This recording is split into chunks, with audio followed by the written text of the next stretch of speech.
সব জল্পনা কল্পনার অবসান ঘটাইয়া অবশেষে বাংলাদেশ সিরিজ জিতলো। প্রত্যাশিত সিরিজ, আমরা হয়তো হোয়াইট ওয়াশ করতাম পারতাম ওয়েস্ট ইন্ডিজ রে। এরকম প্ল্যান প্রোগ্রাম নিয়ে আমরা ক্ষেতের মতো পিচ বানাইছিলাম বিসিবির অনুমতি লইয়া। তো টনি হেমিং এ যে পারে ক্রিকেটীয় পিচ মানে স্পোর্টিং পিচ বানাইতো, এটা প্রমাণ হইল গিয়া আজকের মানে গতকালকের ম্যাচ। যে 297 রান, প্রায় 300 রান, ও একসময় মনে হয়েছিল যে 350 রান হয়তো বা উই যেই বগি। যদি মানে সেঞ্চুরি জিত গি সাইফে আর সৌম্য সরকারে, তাইলে হয়তো বা খুব সহজেই মানে 350 রান বাংলাদেশে করিলেই তো পারতো। অবশেষে যারা পরে ব্যাট করছে, তো দেখা গেছে যে খুব সহজ আছিল না ব্যাট করা পিচটা। তারপরও বালা পিচ না হইলে আসলে তো সাবলীল ভাবে ব্যাট করা সম্ভব আছিল না, বা সম্ভব হইল না হয়তো বা।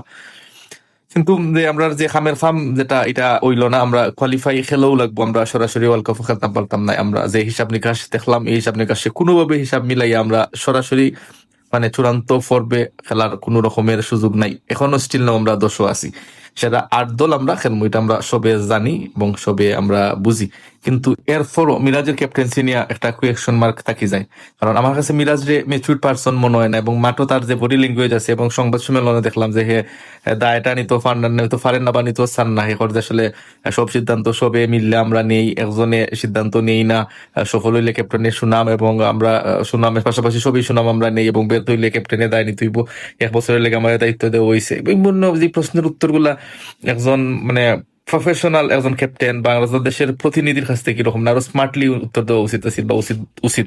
কিন্তু এটা হইতে পারে যে হয়তো বা প্রথম সিরিজ বা একটা দুইটা সিরিজ গেছে, হয়তো বা নিজের গুছিয়ে নিতে সময় নিব। আমার মনে হয় না এরপরও মানে ক্যাপ্টেন হিসেবে খুব বেশি বালা করবো কইরা।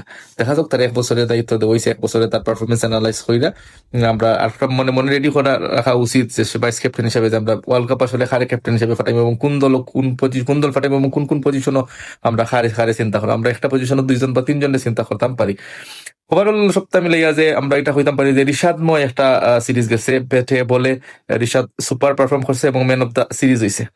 তো আমরা রিশাদ রে এরকম প্রমোট করার লাগে আমরা হাতুরা সিং রে ধন্যবাদ দিতাম পারি। আমরা যেন আসলে লেগ স্পিনার রে আমরা খেলাইতে চাইতামই না, এবং আমরা লেগ স্পিনার আমরা যে ন্যাশনাল লিগ সহ যেগুলা টুর্নামেন্ট হয়, কোনো টুর্নামেন্ট হয়, কোনো রিশাদ রেও বইয়া রাখা হয়েছে এখন, রাখা হয়েছে বিগত দিন। এবং রিশাদের আজকে এই পর্যায়ে আমার ক্ষেত্রে হাতুরা সিং এর অবদান অনেক বেশি।